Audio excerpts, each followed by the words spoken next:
Hey everyone, Brandt here with another pre-episode intro like we had for the episode last week from Dallas. Just to give a little context as we go into this episode, Jonathon and I talk about a lot of different things, but we spend a little time on some political and international relation type of topics that we don't typically go into. So we talk about the big, beautiful bill that Congress and the White House have been working through, some of its implications on higher education, as well as the conflict in the Middle East with Israel, Iran, some of what's been happening in Gaza over the last couple of years. So not things that we typically discuss, and just wanted to give a little prelude into that to just acknowledge that, hey, we're not Middle East policy experts. We're not congressional bill experts, but we follow these things closely, and we try to really filter how we think about these things through a biblical worldview. And that's really the point of our discussion, is to share our own views on what we see happening in the world today. So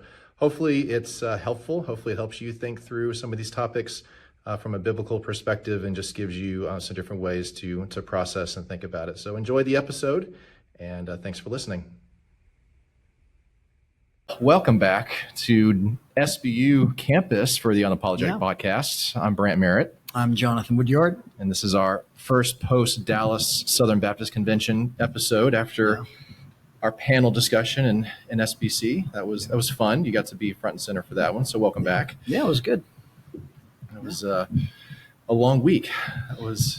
You got to meet with a lot of friends and colleagues across the country. Yeah, so the Southern Baptist Convention annual meeting we talked about last time, or we previewed it a couple of episodes ago, and we all converged in Dallas, and there were a lot of people there. I think at one point we had almost 11,000 messengers from the churches that were registered. But when you take 11,000 messengers, but then you add in all the different people that are there working exhibit halls, vendors, spouses, or just guests, people that show up that are there for various reasons but maybe aren't messengers. So you take 11,000, almost approximately 11,000 messengers, add everybody else to it, you got 15, 16, I don't know what the total number is, 17,000 people in the area, in the convention hall. So you get everybody together, huge meeting. And one of the great things for me is to see friends, people that are laboring for Jesus in a lot of different contexts, pastoring churches or working at other institutions. I got to introduce you to some friends of mine. You'd met them before, I think, but had lunch with some friends down in Dallas at Southwestern Seminary. So Colby, Adams, Chandler, Snyder, good friends of mine, had a chance to meet with them. So just a lot of people around the country that have been thankful to get to know, and just to hear how their families are doing.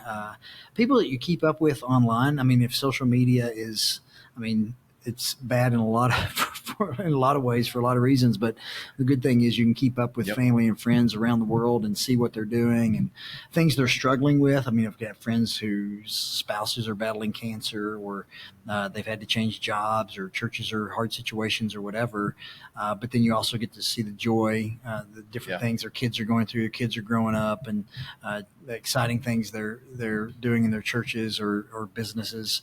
So you get to see all that, but then you get to kind of see people face to face at Dallas. So that was good. Seeing friends is a big reason that I love to go to the convention every year. Yeah. We had our SBU booth there, a little bit different setup this year. We had some new video boards that looked really good, some comfortable seating, and I shipped everything there this year instead of driving it down in a box truck myself like I did to New Orleans. Well, y'all did drive. I mean, we did drive down. Yeah. A few other people. Carpooled. But it was nice to be in a little more comfortable ride than when Ashton Rogers and I, one of our admissions counselors, drove down to New Orleans 2 years ago. There's the bridge coming down, I guess it's 55. You end up on this long bridge going across the bayou, and it was like the way they built it. Like every time you hit the spot where there's pylons, the road so we were just kind of floating along in this U-Haul. Not that this time driving down, but the booth was great spot. We got to see a lot of the good colleges around us, just colleagues we work with, and a lot of alumni, a lot of friends that just are connected with SBU, and people I didn't even know. I mean, people would stop by and say, "Oh, I'm an alumni of SBU." Had no idea. I had two people from they actually they're just acquaintances, really. I got to know them. A friend of mine was pastoring a church out in Phoenix, Arizona. And when he was pastoring that church, he and I were writing a book together, and I'd flown out there a couple of times and gotten to know some of the staff members. And one of the, I think he's executive pastor, discipleship pastor at the time. I got to know him a little bit and then leave. This has been years ago. And then him and his wife were walking by the booth and like, hey, it's good to see you. Good to see you guys. And they're like, how did you get to SBU? And I'm like, well, here's how I got here. And I'm like, what do you know about SBU? And they're like, well, we graduated from SBU. I'm like, wow.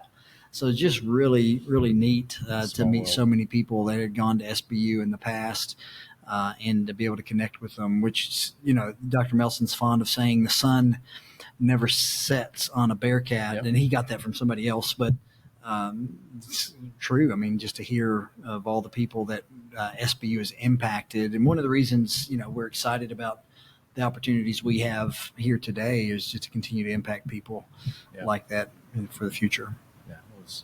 A good week. We made I don't know if I showed you the copy yet, the Missouri Baptist Pathway publication. You got a nice picture in the booth, myself, Darren Crowder, Brad Sellard from our advancement team, awesome. Interacting with some people through the booth. So we got some FaceTime, and they had a recap story on our panel, which was nice. And so that was kind of our big, besides having the booth there and just connecting with folks and having like a place for them to come. We always do an alumni reception, and this year, which we've talked and promoted quite a bit, had a panel of other higher education leaders. You moderated, Dr. Melson was on it, but I thought it went really well. I mean, the episode is live. People have probably gone through and watched it, but I mean, what were any kind of big takeaways you had as you've thought more about it? Yeah, as I look back on it, I think we had a good lineup. I was happy before the panel ever started. I tried to mingle around with some people that had come into the room that I didn't know. And met a few people that were in the room. One was a professor from East Texas Baptist College or East Texas Baptist University. I can't remember. I've never heard of it before, but I talked to this gentleman and asked him how he knew about SBU. And he had no idea that he was at a Southwest Baptist University event. He just saw that there was a panel on higher ed and David Dockery was going to be on the panel. So he came to the room. And so it was really neat, I think, at the beginning, just kind of affirming, confirming we've got a good set of panelists here. So it was worth doing. So not only did people hear about Christian higher education, but we kind of introduced on a wider scale people to what we're doing here in Missouri. So that was encouraging on the front end. And then during the panel, just blessed to be able to sit and listen to David Dockery. He's been doing this for so long, just such a well-known figure in Christian higher education. So to hear him talk about the history of higher education, the challenges, and really there at the end to affirm everything that we were doing here at SBU was really, I think, a special moment for me and for us. And to sit, I think Jonathon Aiken down at Carson Newman being on the panel and talking about just working with local churches, coming alongside local churches, not replacing local churches, and just doing our part to accomplish the Great Commission was really good. It's a privilege to listen. Anytime, you listen to Dr. Dusing talk about Baptist history and Baptist involvement, anything, he just knows his stuff. And then just to be, sit there with Dr. Melson, who is leading us here and hear him just kind of reiterate the things that we keep saying over and over again, our unapologetically Christian posture here at SBU and that vision. So just to sit with kind of some of my heroes and to hear them just affirm so much of what we are trying to do here, and to really feel a kindred spirit, to say, hey, we're not alone in this, and we're doing some good things, and other people are trying to do those things at other places. So really happy that we were able to fill the room up, which was really cool, and then to hear some good content from the guys on the panel. Yeah, one of the kind of tangents that went on that I thought was helpful and useful was a framing of the idea of, yes, you can be a faithful Christian family and send your kid to a non-Christian university. Like it's a valid scenario, maybe is a kind of a way to put it. Because a lot of times we can maybe, and we advocate for this type of model for higher education really strongly because we believe in it wholeheartedly. But if that's the route you take, and I think it was John Aiken who really kind of emphasized this thing, these are the things you need to be aware of how difficult it will be for them, your student, to maintain their level of faith commitment at a secular university, and I don't remember how long his list was, but like a You had checkbox of 4 things that things, you yeah. have got to make sure you're Yeah. doing, engaged in a local Yeah. church, finding people who Yeah. are also, Yeah. which was my experience at a public university of finding a great campus ministry, Yeah. plugging in with Yeah. people, and so Yeah. it's doable if you find like-minded tough. but it's tough, and it's It's tougher tough. than it was 20 years ago. And it's getting tougher. And Yeah. if you look at the research, kind of get into some cultural stuff a little bit, 66%, depending on the research you read, but about 66% of students who would say they're Christians in high school, when they get to college, 66% walk away from the faith. Now, that's a big number. So just think about that. Out of 100 kids, Yep. say, I'm a Christian, I self-identify as a Christian in high school, they get to college, 66 out of that 100 will walk away from the faith, according to the data. So that's alarming. Yeah. And so, you start to pick that apart. Well, why is that? What's going on? And there's so many things you could say. I mean, so many things you could say about why that is. But it's beyond debate that the space of higher education, not Christian higher education, but secular, state, kind of higher ed, is hostile to the Christian worldview. We've seen that proliferated for years, getting worse and worse and worse. You get into college and your faith is undermined at every turn. You have people that don't believe what you believe or are teaching from non-Christian worldviews. Right. And that's what you're bombarded with in these spaces. And so it's a legitimate question to ask, is that a safe place to recommend for my kids? And again, I think Jonathon Dr. Aiken gave a really a nuanced answer where he said, I think if you pushed him on it, he'd say, not a wise decision. But if you're going to make that decision, and then the list he gave would, you need to make sure that your kids, as much as you can, right? You can't regenerate your kids' hearts, but are they Christians, right? Are they rooted in the faith? Do you have, I thought this was really perceptive. Do you have a good relationship with them? Do they come to you and talk about things? That was really important. Making sure they find a good church home. So when they get to wherever they're going, join a local church. And I think this is a point where Christians who haven't thought much about the doctrine of the church would tell their kids, oh, you're going to move off to college, but you're a member of your home church. You don't need to really join. Yeah. Just got to be faithful going. And we would say, no. Well, some of us would say, I would argue, no, you need to join, be a member.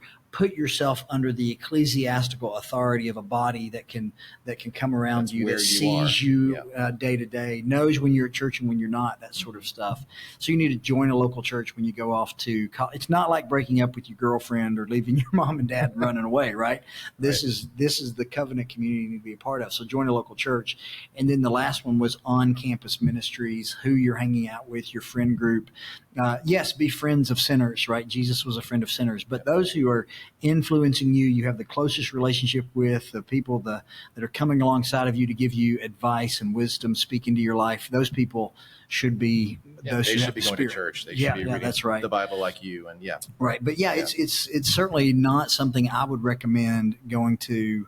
And there are other reasons too. It's not just you don't just go to a Christian school to protect yourself from non-Christian influences. That's not there's something there, but it's also because we believe in a God who makes sense of all other things. And so we have a Christian education because we believe the Christian worldview is the lens that makes sense of all reality. And so we're teaching every subject from a posture that says the biblical worldview helps us make sense of all reality. Mm-hmm. And so there's multiple layers to why I think Christian education is right and good for Christian families and for any family, if we're honest. So that was a helpful, I think, discussion on the panel. But we didn't put it in the sin bucket. Like nobody's saying if you send your kids to Mizzou that you're necessarily in sin. Instead, we put it in the prudence bucket. Is that wise for you and your family? And you may decide, hey, given where we are and who we are and who this kid is and where the degree they want, maybe that is a wise decision for us right now. But it might not be the wisest decision for this other family. So you got to wrestle with that yourself. Yeah, a lot to weigh in it. It also was a great chance for Dr. Melson to share some of our campus master plan and some of the things happening at SBU. So overall, just a great, I don't know, hour and a half. Well, hour panel. That was But hour we were panel. there about an Yeah, hour and a half. that's right. And interacting And with folks. desserts and things. Lots of No desserts. banquet. Yeah, But loud a music dessert. down the hallway. We had another session going on with some that's loud right. music. Yeah. But yeah, if you've not watched that yet, it's on YouTube, it's on Facebook. A great resource to go and kind of get some good feedback on that end. Tying into just kind of the broader higher ed conversation. So we were talking about the SBC, Christian universities and higher ed. The other big, well, not the other, a other big thing happening within the higher ed market is something we've touched on a little bit as the federal government has been working through legislation that's going to impact a lot of things. I mean, it's tax legislation, it's immigration legislation, it's regulating businesses. But one of the big things that's being addressed in it is regulating higher education and some of the ways that the federal government's been involved in it. And that is still not final. It's kind of been dragging its feet. I know there's a goal from, I assume, the president's office to have it passed by July 4th out of the Senate, and then having both sides kind of reconnect and come to a final bill. So that's a week away, which seems like there's a lot left for them to do in a week. Big, beautiful bill. Big, beautiful bill, Right. Which started in the House, is now in the Senate, and this is more political than great. higher ed. But the way it works is the House makes their proposal. They spend a lot of time. You got to satisfy everybody, working through this reconciliation process. So normally, if you're passing bills through Congress, the House can just be simple majority, but the Senate has to have a filibuster, which is 60 out of 100 votes for just normal legislation. But there's this carve out for reconciliation that you can pass something with just a simple majority in the Senate if it's budget, tax, financial related. So that's what they're trying to tie all these things to, which a lot of them do have. So when we talk about financial aid or we talk about higher education, there's loans that are administered by the federal government. There's grants administered by the federal government. There's general financial aid, oversight. There's research funding given to universities. So there is a significant financial component that can fall under this reconciliation umbrella, which allows those things to be touched in this process. So the House passed their version. The Senate's been working through theirs. I mean, to kind of give a prediction on where I think it's going to go is hard because there are still big unresolved differences in the whole thing. But some of the things just on the higher ed side that came out of the House would significantly impact us in the sense that Pell Grant was potentially going to be reduced or have a stricter requirement on the amount of credit hours a student could take. Because right now you can take 12 hours to be considered full-time. 12 hours is typically 4 classes a semester. They were going to raise that to 15 hours a semester, which is 5 classes to be able to receive eligibility for the full Pell Grant. Doesn't seem like necessarily a huge change, but that's a whole nother class that not only adds a load to students having to take those classes, but adds an administrative load on universities across the country to ensure that their students are taking that many if they're eligible for Pell Grants. And I understand the spirit behind it in a lot of ways because it can potentially help them finish sooner. I mean, that's the whole idea with a lot of the stuff they're doing is not just to save money for the federal government, but to save money and help families not spend as much on higher education. So if you take 15 credits every semester, you're going to finish sooner than if you take 12 every semester. Right. That's kind of the intent. But it was ultimately going to result in probably many people not being eligible for Pell if they couldn't take that many hours, because some programs aren't even set up for you to take that. So that was one. There are big changes to loan programs, the Parent Plus loan, Grad Plus loan, which especially on the Grad Plus, a lot of our DPT students, graduate students take advantage of that. Much better interest rates, easier to get because you can just go through the federal government and through studentaid.gov, the FAFSA process. You're already doing that. It's simpler as opposed to if that does go away, now you got to go find any number of private loan providers to get loans to pay for graduate degrees, which our Doctor of Physical Therapy is not an inexpensive degree program. You're talking about $30,000 a year probably. Sure. So there's some big things that came out of that some of it's getting tweaked in the Senate. Where it all lands, there's going to be significant impacts on any college, but especially Christian colleges, because we just don't have the mass. So there's a piece there where certain degree tracks that don't maybe pay a lot of money on the back end. So that university, so if you get a teaching degree, you're not going to make a ton of money, but then you take out this huge amount of loans to get through school. Yep. But your ability to pay them back is hindered because the degree you received. Just that industry just does not The industry pay. doesn't pay very well. Right. So the government, if I understand it correctly, and you can kind of flesh this out more correctly maybe than what I'm going to say, but basically they're going to give that bill to the universities. Like instead of footing the bill, the student being saddled with this massive debt, unable to pay it back because their job doesn't pay a ton of money, Yep. the university is going to get dinged for it in some way. So the House proposal was pretty explicit that was something that they were going to implement. The Senate has walked that back a little bit. Now, again, whatever the Senate passes in the next week or so, the Senate and the House are going to have to get together and make a compromise. So it could fully get restored because the House could say, we're not going to agree to a reconciliation unless we get this in. But that's what it would require. Kind of the idea would be if there are, I can't remember what the formula was going to include, but it was going to be average salary for different fields, loan default rate by university, which we have I don't remember what the number is. Our financial aid executive director, Darren Crowder, had said it recently, but it's under 10% for us, probably like the 6 or 7% of students that are just unable to pay their loans, which happens for any number of reasons. But there are universities that have significantly higher default rates. And so that's part of the formula. Outcomes are part of the formula. How many are actually employed so far out from graduate? They had not released what the formula was going to be, but it was going to have components of that. And depending on what your score as a university came out, you would be on the hook for paying something to the government as more like a kind of a penalty for. Now, people listening to this may say, "Oh, great, the student is not footed with the bill." Rightly so. Well, the university has to. They still have a loan. I mean, they're still. Now, I don't know what loan forgiveness pieces would be involved with that, but that student still graduating, still is carrying whatever debt they would have carried. But it's an accountability measure on universities, which I think the ultimate end goal is one, potentially to raise revenue to help pay for some other things.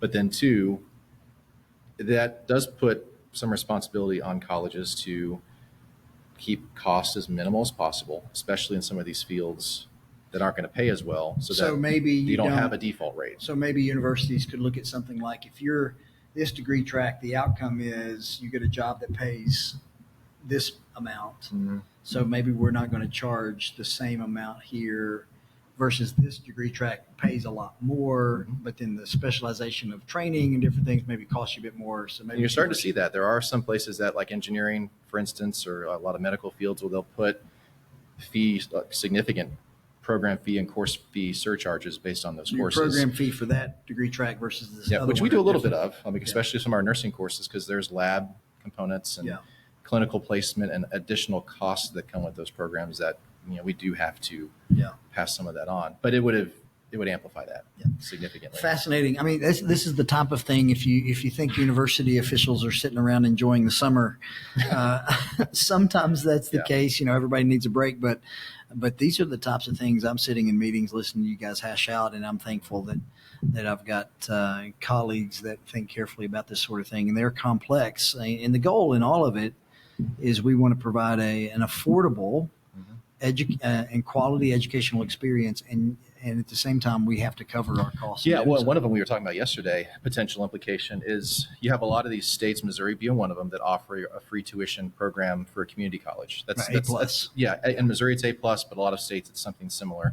And it's a big thing that developed really in the last decade, 10 to 15 years, to address cost access to education. Hey, let's at least get students into a community college at minimal cost or no cost, and then they can get something, matriculate to a bachelor's potentially.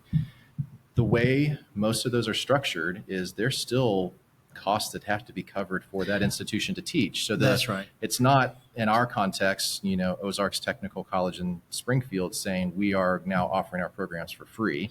Well, the government's paying it. The government's paying for it. There's still a cost to be borne, and the state is doing it because there's such a heavy federal Pell Grant, and SEOG is a supplemental educational opportunity grant, $1,000 to $2,000. A lot of our students get it. That one's potentially getting wiped away. So the dollars that states use to get to that zero number for so many families, a lot of that could go away. So you may have a lot of states. You may have a lot of states, Missouri potentially, on where all of the dust settles, may have to look at programs like that and say, okay, our A+ now cannot cover 100%. Because we just can't afford it. Because some of I was looking at, I was reading the kind of regulations of that. The A+, the way it works, is, I mean, a student fills out the FAFSA, they fill out all their financial aid stuff. If the program costs, I'll make it up, $20,000, and their financial aid covers 14,000 of it, then Missouri pays the six to bring it to zero. So somebody's paying for it. It's not free. Right. And so what you're saying is if that 14,000 moves down to 8, and now they have to pay 12 instead of 6, and their cost is doubled for every student, if it's across the board like that, then the cost on the state significantly increases. And then they have to ask, do we have the revenue ability to cover it? Yep. So there's a lot of implications that people may not think about. Yeah, and I say hopefully. I mean, I'm hopeful that some of the stuff will get changed, but we should know by the end of the summer kind of where that's landing. And any of the vast majority of those things would be impacts for fall of 26. They're not impacting fall 2025 class, but it's good. Interesting stuff. A lot of things going on in higher education. For sure. A lot of things going on around the world. And I know you're involved in politics. You like to pay attention to politics, not just higher education politics, but maybe you're just for the end, we could maybe say a word or two about what's going on overseas. And it's been a big week in terms of international conflicts and policies and engagement for everything from the UN to NATO, Israel, Iran, all kinds of things going on there. So fill us in. What's happening? Why is it like this? Well, let me open up to Genesis, and I'll tell you why it's like this. Or there actually was. I love the show West Wing, and there was that show was airing live. Well, not live, but it was in the middle of sort of its success when 9/11 happened, and so they did a whole episode within probably a couple months of 9/11, pretty quick. They filmed it pretty quick. And the whole thing that they did was sort of unpacked Isaac and Ishmael and sort of identified that, because it was based around students touring the White House, and the staff kind of, they had a security lockdown, and Islamic terrorism was kind of the threat. So why is this? And they went back to Isaac and Ishmael and pointed out just there's this division, kind of put tribes at odds. So it's not a theological take, but that is one of kind of the roots of this, is there are divisive, very different worldviews, religious based, that for centuries have bred division and hate, and the Middle East being kind of the hotbed of that. And so these things flare. This is not new, and not that anyone listening thinks it's new, but as this was flaring recently, it's Israel with some of these hardline Islamic countries, Iran being the preeminent one. And so as they get back into this battle, 2-week kind of fight, Israel, I do think rightfully so, feels an existential threat from some of these hardline Shiite. They're Shiite and Sunni are kind of the two Muslim Shiite groups, Muslim worldview is not just antagonistic to Israel, but has pretty clearly said one of their goals is the destruction of the state of Israel. Yeah, so they want to eradicate the Jewish. Yeah, it's not an unfounded existential threat that Israel feels. And so for a country like Iran to get a nuclear weapon, which has been one of their goals, would really be devastating for Israel and for the world. And the world. Yep. This regime in Iran is not a friendly regime. The Ayatollah over there, the supreme ruler, brutal history. I think he was born in like 1939 or so he's getting older, but it's just kind of a brutal history of leadership. And so the world is not served by this brutal regime having a nuclear weapon. Right. And so Israel feels that, but at the same time, the rest of the world kind of feels that too. It wasn't just the United States. And I think it's played out by the fact that you've not seen countries that have historically, with not much at stake, stood behind countries like Iran, have not been standing behind them now. You've not seen countries like Turkey, which has kind of under the table been supportive or friendly to Iran, Russia, which buys their oil, China buys their oil. These countries that are antagonistic to the West, to the U.S., that have seen Iran as a proxy to kind of poke at us, have not come rushing to their defense and said we need to at all costs make sure nothing bad happens to Iran. Like they recognize that stopping the nuclear weapon program for Iran is a reasonable goal. And so that's what I think President Trump was faced with, was a decision to do something limited, which is what the airstrikes in Iran were, to destroy. He said obliterate, whether it ends up being obliterated or destroyed or severely damaged. You can play with words Sure. all day long, but to make a significant strike against it, those who have been really supporting sort of the MAGA approach of America first might view that as, well, what does that have to do with us? Like, we don't need to be involved at all. But you already kind of said, like, there's a world implication to these things that is in our interest to do. But it's also, is it so much in our interest that we need to invade and send troops there? Like, probably not. So can you do something? We have a luxury and advanced military and the resources to do something strategic and targeted in the way that we did that. It's cliche, but promotes peace through strength, to say, hey, you're not going to get this. We're going to make sure Israel's going to do what needs to be done, and we're going to step in and do it. And you all need to stop fighting. Yeah, and just stop. And which I'm hopeful, prayerful that that's the case. I mean, I don't think anyone. I know the church. There's a line of attack against the church that is, you should not be for any aggression or violence, even. And whether, an airstrike is violence. I won't try to walk around that. But as a Christian, Jesus said, peace I bring. And so you should never have any semblance of support for a military strike against another place that's going to lead to the death of anybody. Yeah. And it's a limited view of the New Testament. Yeah. Because Jesus said more than that. Jesus also talked about bringing a sword. Jesus also, and so the whole New Testament is inspired, right? This is what we read, that this is the inspired word of God. Every text is God-breathed. And so Jesus's words aren't simply in red. He's also behind Paul's words in Romans 13. And we read that the government has a sword. Right, particularly against evildoers. And we can look at certain countries and certain regimes and say they are certainly evildoers, and the government bears a responsibility.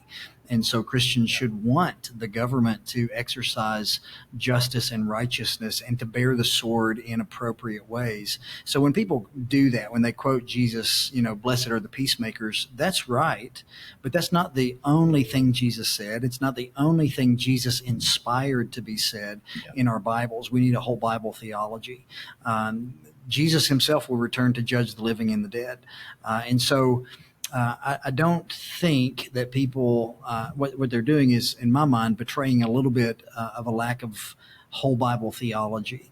And so we need to read more than just our red letters, right? Because Jesus is behind all of it. And there are other texts like 1 Peter, Romans 13, and other places where the governing authorities we're called to submit to, and they have a role to play in our world. Well, and it's these decisions are never monoline or simple. I think it's right. I mean, I would take this personal view to look at Israel's campaign in Gaza, which was the last couple of years, leading up to what happened with Iran. There were a lot of innocent people who died. I don't think it's as many as have been pushed by Hamas and their outlets that push these, I think, a little bit over the top civilian casualties. But there are civilian casualties, and that is horrific. Yep. That's terrible. That should in an ideal world not happen.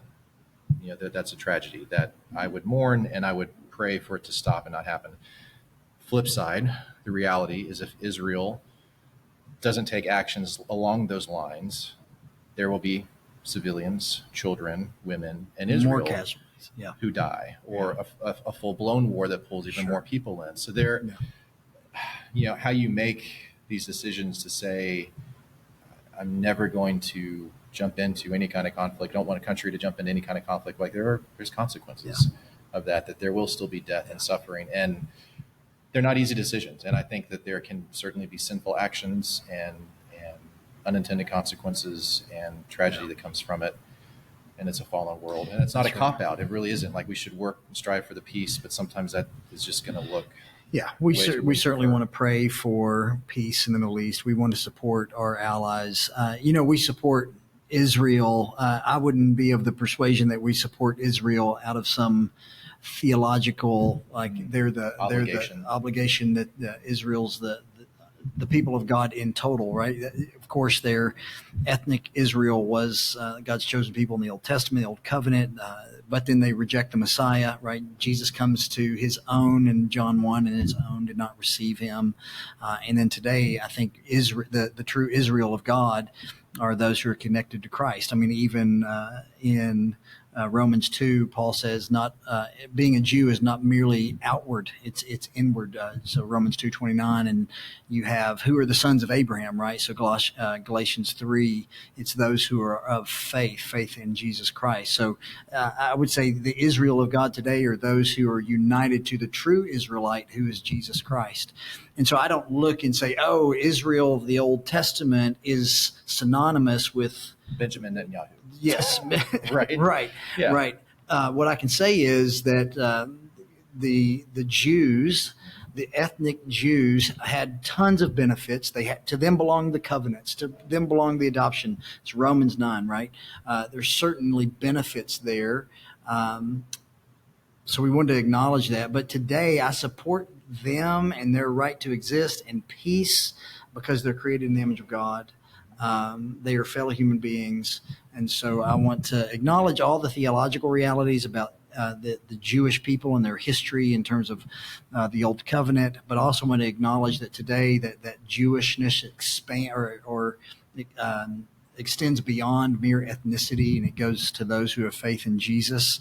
And I want to support Israel and the people in the Middle East because they're fellow image bearers. And I want to see peace across the land. And one day we'll see that when Christ returns and sets up his curse-free kingdom. Until then, we pray for it, work towards it, and the government has the right to bear the sword as needed. Yeah. That's way more in the weeds. Political weeds than we had planned on going. Yeah. Like I rewind the tape and make sure we No, didn't it's say so anything good. wrong on that one. I don't think so. I think this is what we do, though, right? I mean, But we wrestle with this stuff, and we look at it through a Christian biblical worldview. And there's, we don't look at Israel in a modern Israel in a vacuum. It's Israel within a context of a Middle East that's incredibly hostile, that is seeking their eradication, and a people and a country that has such a horrific history of being targets of abuse, and from the Holocaust beyond. Clearly there's a targeting of Jews in Israel that has been sinful and horrific and full of hate, and so we push against that because we want to see the image bearers and humanity flourish, and all peoples flourish, but in particular the Jews. And we want our students, right? We want students to think with the biblical worldview. So somebody may sit here. There are other people who have different views of ethnic Israel and the future of Israel and Romans 11 and all those types of things. And we could sit here and debate those things. But we want to be people of the book. We want to be Bible people. We want to open our text and try to make sense of these things. We want to model that for our students and to say, hey, this is how I'm reading my Bible, and this is how you should read your Bible and come to your own conclusions. But at the end of the day, everybody, no matter where you're at on the theological Israel question, we all should be able to walk away and say, blessed are the peacemakers. We want to see peace. We want to see justice and righteousness. We want to see modern Jewish people. We want to see people in Iran. We want to see all of them living in societies that are just and righteous. Ultimately, we want to see all of them believing in Jesus Christ. And nobody is beyond the grip of grace. Even an Iranian or somebody living in Israel, all of them we want to see believing in Jesus Christ and living at peace with each other. Yeah. So we should all be able to get on board with that, no matter what you think about theological questions about who international Israel relations is. or whatever else, who's president or who's not. Those are just foundational. Sure. Couple of things happening on campus. We had orientation last week and 2 weeks ago, 200 plus incoming students getting ready, getting schedules, getting housing. Still have students applying and getting admitted for the fall. Can take more. We tend to have kids up until move-in day still applying and showing up to SBU for the fall. So that's rocking and rolling. We're working hard to bring all of our students in. On the marketing side, by the time this airs, I think should have an official SBU TikTok up and running. Which Wonderful. I'm excited about that. I have been I'm not on TikTok. hesitant a little bit because I, again, follow politics. I'm like, China's surveilling us through this app, and I don't want SB to get surveilled beyond what we need to be surveilled. But it just keeps getting dragged out. I thought at one point that it'd get banned. I wouldn't have to worry about it, but that's not happening. So not happening. We got prospective students on TikTok. Our own students are on it, so we're going to have an official TikTok account. That's probably up and running. It's SBU NIV _official is the new SBU TikTok account. SBU NIV _official. Maddie Edge, who's now working with us in content and social media in the marketing office, is driving that. So great. Kudos to Maddie for making it happen. May the Lord bless her. It's good. Yeah. Anything else on your end? Nothing on my end. I mean, we got camps going on, but other than that, rocking and rolling, getting ready for a new semester. Well, that'll wrap it up this time. Thank you, everybody, for listening. We'll see you next time. Yep.